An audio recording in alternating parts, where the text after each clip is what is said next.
தமிழ் பேசுற காரணத்தால நமக்கு நல்லா தெரியும். ஆனா தமிழே தெரியாத இன்னொருத்தருக்கு ஏன் இந்த நான் அவனுக்கு கொடுத்தேன்ல இந்த அவனுக்குங்கிறது நடுவுல வருது. நான் கொடுத்தேன் அவனுக்குன்னு நம்ம சொல்றது இல்ல. இதனுடைய அடிப்படை ஏன் அவன்கிறத அவனுக்கு, அவனுடன், அவனிடம், அவனை இதெல்லாம் எப்படி சொல்றாங்க? இத வெளி மொழி தெரிஞ்சவர் அப்படின்னா ஒரு பொறிக்கு கூட மொழியை சொல்லிக் கொடுக்கலாம், ஒரு கணிப்பொறி கூட மொழியை சொல்லிக் கொடுக்கலாம்.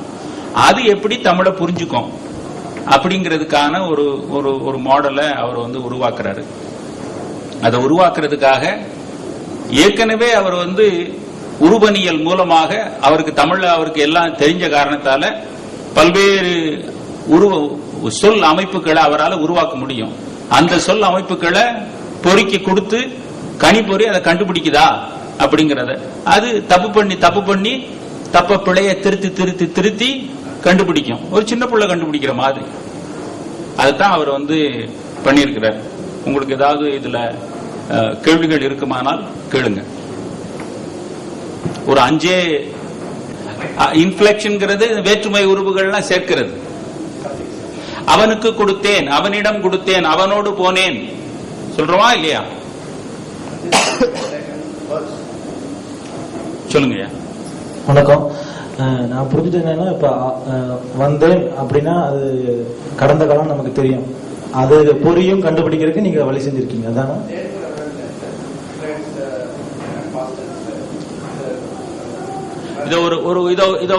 ஒரு கணிப்பொறி எப்படி கண்டுபிடிக்கல? வந்தேன்னா கடந்த காலம் எனக்கு தெரியும், அது கணிப்பொறிக்கு தெரியாது. அதே நீங்க கணிப்பொறிக்கு கத்து கொடுத்துருக்கீங்க. இப்ப இந்த ஆய்வோட விளைவு அது ஒரு சொல்ல கொடுத்தா அது கடந்த காலமா எதிர்காலமான்னு கணினிக்கு தெரியும். அதாங்க இப்ப கணினியால கண்டுபிடிக்க முடியும். இதுக்கு அடுத்தபடி என்ன செய்ய போறீங்க?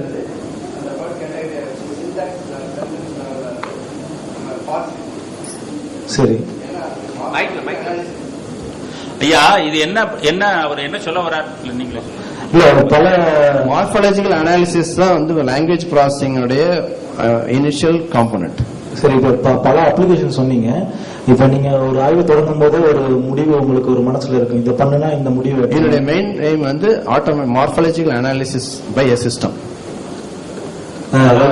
நீங்க உங்க ஆய்வின் விளைவா என்ன ஒரு இறுதி பயன் விளையும் நினைக்கிறீங்க? அதாவது இப்ப நம்ம ரூல் பேஸ்டு சிஸ்டம்ஸ் நம்ம வச்சிருக்கோம். அதாவது ரூல்ஸ் கொடுத்தோம்னா இந்த ரூல் இருந்துன்னா அது ஆக்சுவலா இது என்ன கேட்டகரி பர்பஸ் மார்பாலஜி அனாலிசிஸ். ஒரு வேர்டை அனலைஸ் பண்ணாம லாங்குவேஜ்ல ஃபர்தரா அடுத்த அனாலிசிஸ்க்கு போக முடியாது. இல்ல இப்ப பல அப்ளிகேஷன் சொன்னீங்க, அதுல எந்த அப்ளிகேஷன் பேசிக்கொண்டே போகலாம். ஆனா இன்னும் சரிங்க 3 பேரு இருக்காங்க.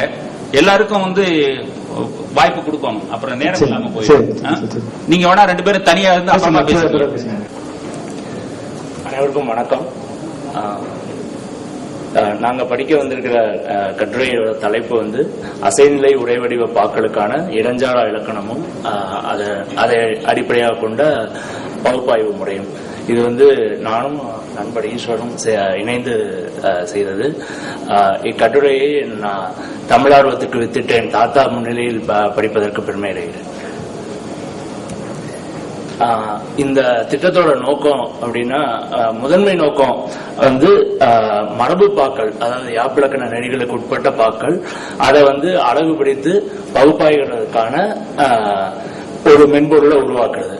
அதாவது பார்சிங் அவர் விளக்குனாரு. அது மாதிரி ஒரு பாவை அதோட உறுப்புகளை நேர் தேமா, நிறைநேர் புளிமா அப்படிங்கிற மாதிரி பிரிச்சு கொடுக்கறது.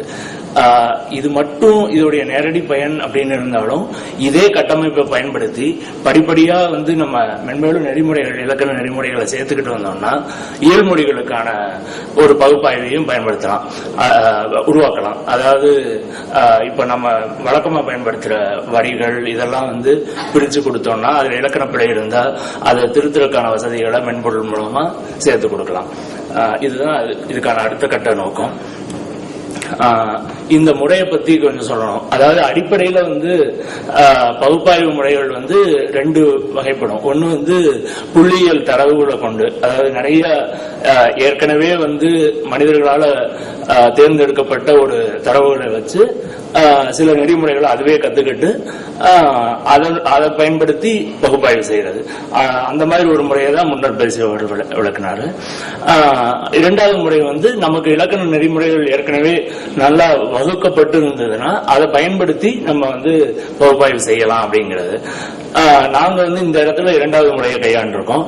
அதுக்கு 2 காரணங்கள் இருக்கு. ஒண்ணு, இந்த தரவுகள் கிடைக்கிறது வந்து ரொம்ப அரிது. தமிழுக்கு வந்து அந்த அளவுக்கு பொதுவுல கிடைக்கக்கூடிய தரவுகள் இல்லை. அது ஒரு முக்கிய காரணம். ரெண்டாவது வந்து யாப்பிலக்கண நெறிகள்ன்றது வந்து ரொம்ப கட்டுக்கோப்பான நெறிகள். அதனால வந்து அதை எளிமையா வந்து இடஞ்சாரா இலக்கண முறையில எழுதலாம் அப்படிங்கிறது தான் எங்களோட நோக்கம். இப்போ இந்த முறையோட வந்து நாங்க இந்த முறையை பயன்படுத்தி உருவாக்கின மென்பொருளையும் வந்து விளக்கம் செயல்முறையில காட்டுவோம். இடஞ்சாரா இலக்கணம் அப்படின்னா என்ன அப்படின்னா வந்து ஒரு நிலையில பார்த்தோம்னா கணிப்பொறிக்கு புரியக்கூடிய அளவுக்கு நம்மளுடைய இலக்கண நெறிமுறைகளை வந்து முறைப்படி எழுதுறது. அதாவது ஒரு உரைக்கு வந்து என்னென்ன பகுதிகள் இருக்கும் அப்படிங்கறத விளக்குறது. அதுல ஒரு குறிப்பிட்ட கட்டுக்கோப்புக்குள்ள இருக்கணும். அதாவது இடதுபுறம் ஒரு நான் டெர்மினல் சொல்லுவாங்க. அந்த நீட்டத்தக்க ஒரு குறிகள் இடது பக்கம் இருக்கணும், வலது பக்கம் அதுக்கான விளக்கம் இருக்கணும். இப்படி இருக்கலாம். இது வந்து நாங்க எடுத்துக்காட்டுக்கு தான் இந்த ஒரு சில பகுதிகள் காட்டியிருக்கோம். மொத்த இலக்கணமும் வந்து கட்டுரையில இருக்குது. ஒரு சிறிய காலக்கோடு, அதாவது இந்த ஆய்வு வந்து நாங்க 2003ல தொடங்கினோம். அப்போ வந்து வெண்பா வந்து வெண்பா எழுதுறது வேணா கடினமா இருக்கலாம், ஆனா வந்து வெண்பாவை பகுப்பாய்கிறது வந்து ரொம்ப எளிது. ஏன்னா அதோட இலக்கணம் அவ்வளவு கட்டுக்கோப்பானது. அதனால வெண்பாவை முதல்ல எடுத்துக்கிட்டு அந்த இலக்கணத்தை எழுதி அதை பகுப்பாய்கிற மென்பொருளை வந்து ஜாவா சிசிங்கிற ஒரு கட்டமைப்புல உருவாக்கணும். தலையும் அது சரி பார்க்கும். இதை வந்து நாங்க தமிழ் இணைய மாநாடு 2003ல பதிப்பிச்சோம். அதுக்கப்புறம் வந்து 2009 தமிழ் இணைய மாநாட்டுக்கு இது பண்ணும்போது அடுத்து இதை எப்படி இயல்மொழிகளுக்கு கொண்டு போறது அப்படின்னு எண்ணி பார்த்தோம். அதை முழுமையா எடுத்து செய்யணும்னா பெரிய பணி அப்படிங்கறதுனால எழுத்ததிகாரம் வந்து அதுலயே வந்து ரொம்ப கட்டுக்கோப்பான பகுதி அப்படிங்கறதுனால அதுல ஒரு சில பகுதிகளை எடுத்து காட்டி நாங்க விளக்கியிருந்தோம்.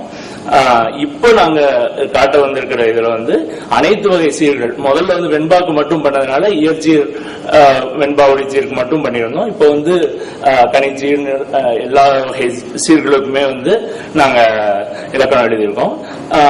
சென்ற முறை ஜாவா சிசில பண்ணதில் உள்ள சில இடர்கள் அதை கருத்து கொண்டு இந்த முறை வந்து பைத்தான்ல நிரல் எழுதியிருக்கோம்.